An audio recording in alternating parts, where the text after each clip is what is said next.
Effective immediately. HR downstairs. 5 words. That's all Skylar Pierce said before she dropped the termination notice on my desk and walked out. No handshake, no explanation. Just a piece of paper that would detonate a $420 million acquisition in exactly 96 hours. She had no idea what she'd just done. I'm Ross Caldwell. I'm 52 years old.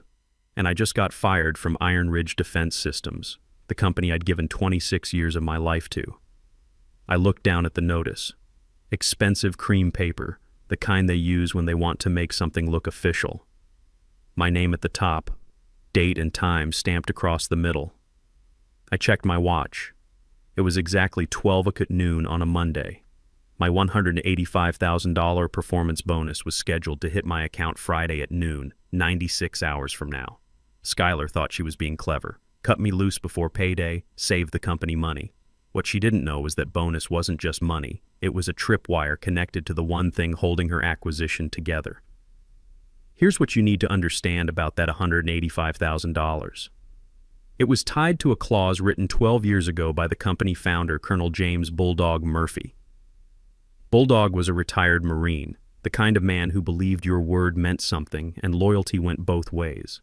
When he wrote that clause into my contract, he made sure nobody could ever strip away what we'd built together. The clause was simple. Once that bonus paid, full ownership of our core defense protocol, the Fortress system, would automatically transfer to me. Not symbolically, legally. And without that system, Iron Ridge had nothing to offer Apex Defense Corporation. Skylar had just armed a bomb she didn't know existed. I signed the termination notice without a word. My hand didn't shake. I stood up, grabbed my coat, and headed for the elevator. HR was waiting in the lobby like they were escorting a criminal. I nodded and kept walking. On my desk, I'd left a small black USB drive. I saw Skylar glance at it as I passed her office. She probably thought it was my backup, proof she'd secured everything she needed. That drive was empty, had been for years.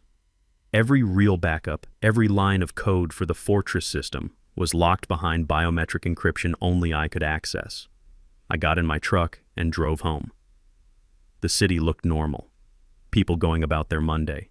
Nobody knew that in 96 hours, the biggest defense acquisition of the year would collapse, and it would all trace back to 5 words in an office. When I walked through the front door, Beth was in the kitchen. She took one look at my face and set down her coffee. "Ross, I got fired. What happened?" Skylar walked into my office at noon and handed me a termination notice, effective immediately. Beth's been my wife for 26 years. She's seen me through 8 years in the Navy, through all-nighters when systems crashed, through crises that would have broken other marriages. But this was different. Megan's a senior in college. Nathan's a sophomore. We've got tuition payments and a mortgage. Why would she do that? Because she's trying to cut me out before my bonus pays. She thinks she's saving $185,000. I sat down across from her. She just triggered it. In 96 hours, I'll own the Fortress system. Not Iron Ridge. Me. Beth pulled out the chair across from me. What about the acquisition? Dead without it. She was quiet for a moment. Then she said something I wasn't ready for. "Ross, you've given them 26 years. What about us? What about Megan and Nathan? What about your health?" That hit harder than the termination. 4 months ago, my doctor told me my blood sugar was too high, pre-diabetes. He said I needed to cut stress, lose weight, maybe think about early retirement. I'd promised Beth we'd go to Colorado for a month when this acquisition closed. Just us, a cabin, and no phones. I know what I promised. Do you? Because you've been talking about retirement for 3 years, and you're still there every weekend. This is different. How? Because Bulldog trusted me to protect what we built. And Skylar just tried to destroy it because she didn't bother reading the contracts she's supposed to be managing. Beth studied my face. She wasn't angry, just tired. Then she said something that surprised me. "What if I help you?" "What do you mean?" "I mean, if we're going to do this, let's do it right. You handle the technical side. Let me handle the research." She pulled out her laptop. "I've been selling houses to defense contractors for 15 years. I know how to dig up information on people." I went upstairs to my home office and powered up my workstation. A countdown clock appeared on screen. Red numbers ticking down. 95 hours, 58 minutes, 42 seconds. Let me tell you about Bulldog Murphy. I met him 26 years ago when I was 26, fresh out of 8 years in the Navy. I'd enlisted at 18, served on 2 submarines, learned about encrypted communications the hard way. When I got out at 26, Iron Ridge was nothing back then, just a warehouse full of engineers trying to build cybersecurity for military contracts. Bulldog saw something in me that first day. Maybe it was the discipline from my service. Maybe it was that we both believed the same thing. If you're going to build something, build it right and protect the people who help you do it. Over the years, I became the guy they called when everything was on fire.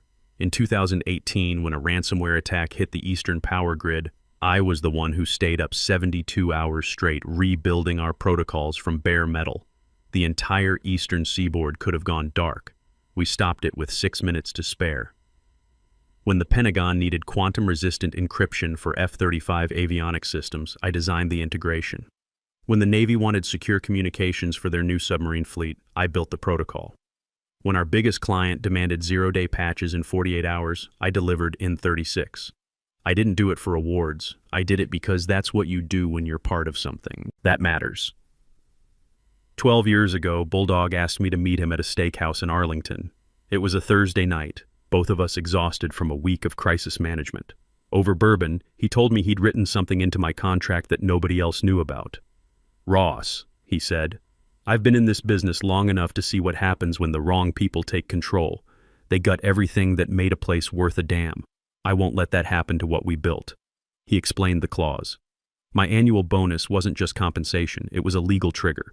Once paid, the intellectual property rights for the Fortress system would automatically transfer to me.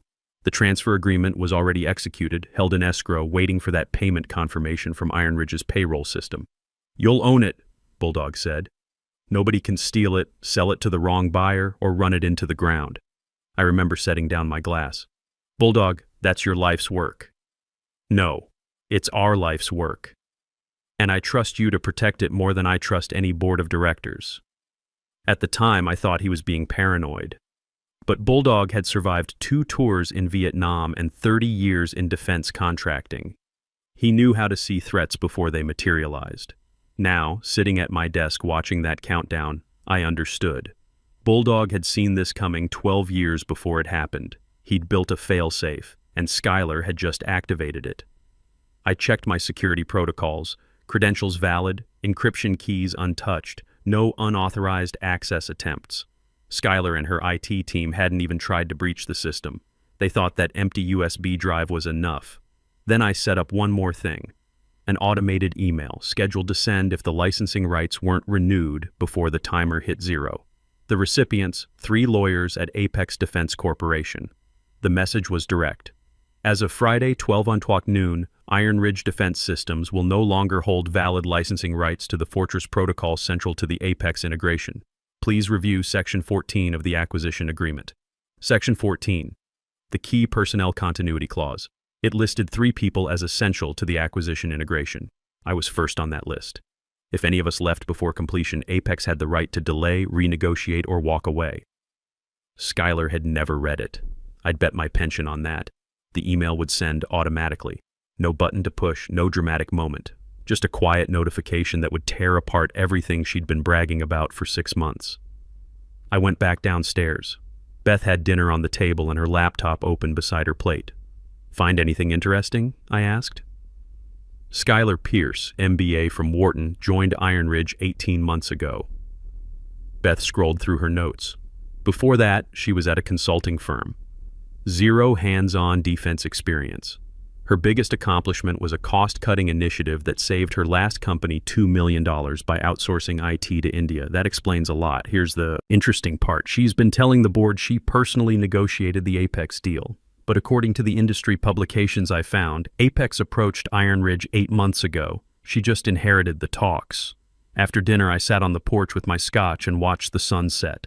The pressure in my chest was back, that familiar tightness I'd been ignoring for months. My phone rang twice. Unknown numbers. I let them go to voicemail. Tuesday morning, I woke up before sunrise. Beth was already downstairs with her coffee and laptop. "More research?" I asked. I called my friend Jennifer. Her husband works at the Pentagon Procurement Office. "Guess what contract is up for renewal next month?" I poured my coffee. "The submarine communication array. $340 million 5-year extension. And it specifically requires the Fortress Protocol integration you designed. She looked at me over her reading glasses. Without you, Iron Ridge can't bid. The countdown on my computer read 71 hours, 15 minutes, 22 seconds. I was halfway through my coffee when my phone rang. It was a reporter from Defense Industry Weekly. The email came through first, polite but direct. She'd heard rumors about personnel changes at Iron Ridge related to the Apex acquisition. Did I have any comment? I wrote back one line. Ask them about Section 14. That's all it took. Section 14 was buried in the acquisition agreement, the key personnel continuity clause. 3 names listed as essential. Mine was first. Skylar had signed it 6 months ago without reading the fine print. Now a reporter was about to start asking questions that would make Apex's lawyers very uncomfortable. I went for a walk. The morning air was cold, the streets mostly empty. I needed to clear my head. My chest felt tight, that familiar pressure getting worse. The doctor's voice echoed in my head. Your blood sugar's too high, Ross. You need to reduce stress. By the time I got home, my inbox had a new message. Patricia Walsh, lead counsel for Apex Defense Corporation. She wanted to talk. I called her back. Mr. Caldwell, thank you for taking my call. We've had some questions raised about the acquisition agreement, specifically Section 14. We were hoping you could provide clarity. I kept my voice level. Section 14 is your key personnel continuity clause. You should have the original agreement on file. Yes, we do. But there's ambiguity about the licensing rights if certain personnel are no longer with Iron Ridge during integration. No ambiguity, I said. The language is explicit. Without my role, the licensing rights for the Fortress system don't remain with Iron Ridge. Silence on the other end. Then, would you confirm whether those rights are currently in force? The licensing certificate was last validated while I was employed. My status changed Monday. If you want confirmation beyond that, ask Iron Ridge for the current certificate. She let out a breath. Understood. Thank you for your time. 10 minutes later, my inbox exploded. Someone at Apex had forwarded an internal email chain to the wrong distribution list, and my address got caught in it. The entire conversation was there. Patricia had sent an urgent request to Iron Ridge's legal team demanding immediate proof of ownership for the Fortress system. Her email was direct. As per Section 14, the absence of Ross Caldwell from Iron Ridge employment raises substantial risk to licensing validity. Provide current certification showing active, uncontested ownership. The forwarded chain also showed that Thomas Webb, one of Iron Ridge's board directors, was now copied. Thomas was the pragmatic one, the guy who actually read contracts. He'd be asking questions Skylar couldn't answer. I closed my laptop and didn't forward the email anywhere. The less I moved, the more they'd scramble. That afternoon, my phone rang. It was Danny Torres, one of our senior engineers. I'd been training Danny for 8 years, teaching him not just the technical work, but how to think like an architect. He was 34, smart, and loyal in a way that's rare these days. His wife Maria was an accountant, and their 10-year-old daughter Sophia had been learning basic coding from me on weekends. Mr. Caldwell, I wanted you to know something. What's that? Skylar called me into her office this morning. She offered me VP of Engineering, $220,000 salary, said I could start immediately and take over all your projects. I waited. I told her I don't work for titles. I work for people who earn respect. Then I walked out. Something in my chest loosened. You didn't have to do that, Danny. Yeah, I did. You taught me integrity matters more than money. I'm not forgetting that because she's waving a bigger check. I appreciate it. One more thing. She asked me where you kept the Fortress backups. I told her I didn't know. She had IT trying to access your old workstation all morning. They won't find anything. That's what I figured. Just wanted you to know she's panicking. After we hung up, Beth looked up from her laptop. Danny's a good man. He is. Reminds me of myself at that age. What are you going to do about him? If this goes the way I think it will, Danny's going to have options. Wednesday morning, the news broke. Iron Ridge Defense Systems stock opened down 22% on heavy volume. The financial networks ran alerts. Acquisition uncertainty rocks defense contractor. Key personnel questions raise integration concerns. Iron Ridge stock halted twice in morning trading. I watched it unfold on my phone. Inside Iron Ridge headquarters, it would be chaos. Emergency board meetings, lawyers scrambling, Skylar trying to explain how this happened while her father, Richard Pierce, demanded answers. My phone buzzed with a text from an unknown number. "We need you back. Name your terms. Not under Skylar." That was Thomas Webb. I recognized the phrasing. He'd been in enough meetings with me to know my value. But I didn't respond. Not yet. Some offers are worth making them ask twice. Another news alert came through, Apex Defense Corporation reviewing all aspects of Iron Ridge acquisition. That was corporate speak for we're having second thoughts. It told investors the deal might not close. It told Iron Ridge's board they'd lost control of the situation. And it told Skylar that the clock I'd set was ticking louder than anything she could do to stop it. I checked the countdown. 47 hours, 18 minutes, 31 seconds. Beth came into my office with a sandwich and more coffee. "You need to eat." "I'm fine." "Ross, you look exhausted." "And you keep rubbing your chest." She wasn't wrong. The tightness was constant now, a dull pressure that got worse when I thought about the next 2 days. "Just stress." "I'm fine. This isn't just about the acquisition, is it?" She set the plate down. "You're carrying something. You have been for years. It's not just about protecting Bulldog's legacy. It's about proving you were right to give them 26 years. She wasn't wrong. Part of me needed Skylar to understand what she'd thrown away. Not for revenge, for validation. To know that all those nights, all those weekends, all those times I chose work over family dinners actually meant something. "Maybe," I said. Beth squeezed my shoulder. "Finish it. Then we're going to Colorado, and you're going to let this go." The call came at 9:47 Wednesday morning. Skylar's number flashed on my screen. I let it ring 3 times before answering. "Ross Caldwell." "Where the hell have you been?" Her voice was sharp, barely controlled. "Apex's legal team called me. They said they spoke to you. What did you tell them?" "Good morning to you too." "Don't. They're acting like there's a problem with Section 14. What did you say? Have you read the contract?" Silence. The kind that stretches too long. "I've reviewed the key sections," she said finally. "I'd recommend reading all of it, especially the parts your legal team didn't flag. Ross, this isn't a game. They want proof of ownership for the Fortress system. We can't find the certificate. Which system are you checking?" "The legal vault, the contract archive, every database we have." I almost smiled. "That's interesting. Last time I checked, the licensing certificate was in a separate vault, one with restricted access. The vault you controlled?" I glanced at my monitor. The countdown read 38 hours, 13 minutes, 51 seconds. "Ross, just tell me where it is. That would require me to still work for the company." "I don't." I heard her moving, shoes clicking fast against hard floors. "If we can't produce that certificate, the acquisition—" She stopped herself. "If you can't produce it," I said quietly, "Apex will invoke the delay clause. 9 months minimum, maybe longer. And during that time, they'll decide whether this deal is worth salvaging." "Damn it, Ross!" the shout cracked. "This is my reputation on the line." "Yes, it is." Neither of us spoke. Then she tried again, voice softer. "Look, if we work something out, if I talk to the board about reinstating you, I'm not coming back, Skylar, but read your contract, all of it." I ended the call. Beth looked up from her laptop. "That was her?" "Yeah." "How'd it go?" "About like you'd expect." "Good. I just got off the phone with my Pentagon contact again. The submarine contract I mentioned? They're accelerating the timeline. Bids are due next week, not next month." I stared at her. "Next week?" "Apparently there's been some security concerns that require immediate attention. Without the Fortress Protocol certification, Iron Ridge can't even submit a proposal."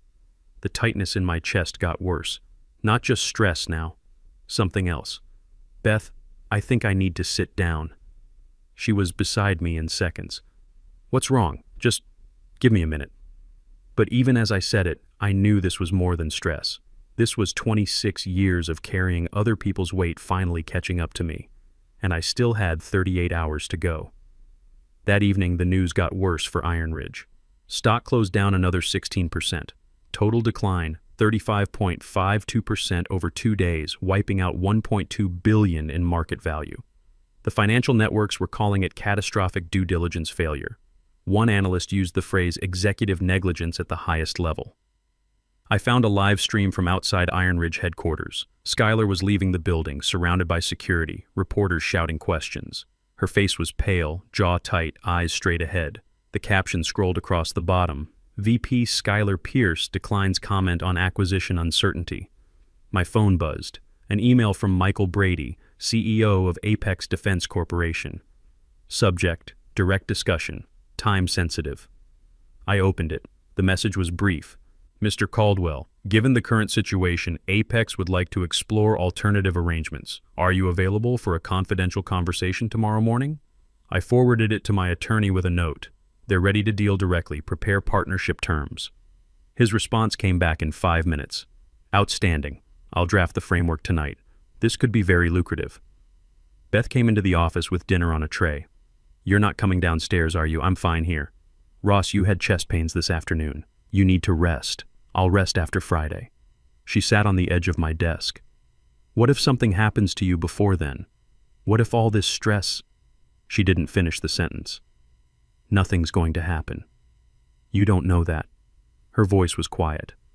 I've been thinking about what you said earlier, about proving the 26 years mattered. They did matter. You don't need Skylar to validate that. I looked at her. What are you saying? I'm saying maybe it's time to let someone else fight the battles. You've done enough. That night, I barely slept. My chest was tight, and every time I closed my eyes, I saw that countdown clock. Beth found me at 3 a.m. sitting at my desk, watching the numbers tick down. Come back to bed, she said. I can't. She didn't say anything, just put her hand on my shoulder and stayed there until I finally shut down the computer. Thursday morning arrived gray and cold. I made coffee and sat on the porch watching the neighborhood wake up. My phone was already buzzing with missed calls. I ignored them all. At 8 a.m., my attorney called. Ross, I've got the partnership framework ready. Apex wants to meet this afternoon. They're offering $22 million over 4 years, plus equity in the Fortress deployment. What about Iron Ridge? What about them? As of tomorrow noon, you own the system. You can license it to whoever you want. I checked the countdown. 28 hours, 0 minutes, 15 seconds. The call came at 10:30 a.m. Thomas Webb, the board member who actually read contracts. Ross, I'm going to be direct. We need you back. Skylar's out. The board voted this morning. She's fired, resigned, effective immediately. Her father's stepping back too. We're bringing in interim management. I waited. Name your terms. Salary, title, whatever you want. Just come back and fix this. Thomas, I appreciate the call, but I'm not coming back. Ross, be reasonable. This company will die without you. Maybe it should. What about the 400 people who work here? What about Danny Torres and his family? What about all the contracts that depend on your systems? That hit harder than I expected. I thought about Sophia Torres, 10 years old, learning to code on my laptop, about the engineers who'd trusted me to guide their careers, about the submarine crews who depended on secure communications. I'll think about it, I said finally. How long? I looked at the countdown. You'll know by tomorrow noon. That afternoon, I met with Michael Brady from Apex. He was 50, gray-haired, the kind of executive who'd actually worked his way up. We met at a restaurant in Arlington, the same place where Bulldog had told me about the clause 12 years ago. Mr. Caldwell, I'll be direct. We want to work with you, not against you. The Fortress system is the reason we were interested in Iron Ridge in the first place. What are you proposing? Forget Iron Ridge. Partner with us directly. You keep ownership of the system, we handle deployment and support. You get $22 million over 4 years, plus 15% equity in all related contracts. And the people at Iron Ridge will hire the ones worth hiring, including your protege, Danny Torres. I looked out the window. It was the same view Bulldog and I had shared 12 years ago. I need to think about it, of course. But we need an answer soon. The submarine contract bids are due Monday. Friday morning I woke up early. Beth was still asleep. I went downstairs, made coffee, and sat on the porch one last time. The sunrise was beautiful, painting the sky orange and gold. At 11:55 a.m., I went upstairs and opened my laptop. The countdown read 4 minutes, 38 seconds.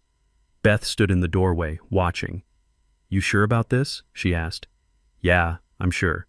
The numbers ticked down. 3 minutes, 2 minutes, 1 minute. At exactly 1200 noon, the screen flashed. Transfer complete. No alarms, no fanfare, just a simple notification and a PDF that appeared on screen. I opened it. The licensing certificate for the Fortress Protocol, updated automatically. Owner, Ross Caldwell. 26 years of work. Now mine. I called Thomas Webb first. "Thomas, it's Ross. I've made my decision about coming back. And I'm not coming back. But I'm not abandoning the people either. I'm forming Caldwell Defense Solutions. I'll be hiring Danny Torres as technical director and any other engineers who want to come. Ross, I'm licensing the Fortress system to Apex for the submarine contract. Iron Ridge won't be involved." There was a long silence. Then, "I understand. For what it's worth, you're doing the right thing." An hour later, the news broke. Apex Defense Corporation announces exclusive partnership with Caldwell Defense Solutions for Fortress Protocol deployment. That evening, Beth and I sat on the porch. The sunset was spectacular. "So what now?" she asked. "Now we pack. Colorado's waiting. And after Colorado, 3 years of consulting, then I'm done for good. 96 hours. That's all it took to change everything." Skylar thought she was cutting costs. What she did was free me to build something better. I'm 52 years old, I've got 3 years of work left, then full retirement. And somewhere in Virginia, there's a boardroom learning that loyalty, competence, and reading your contracts actually matters. Not because people are irreplaceable, but because some people earn what they get.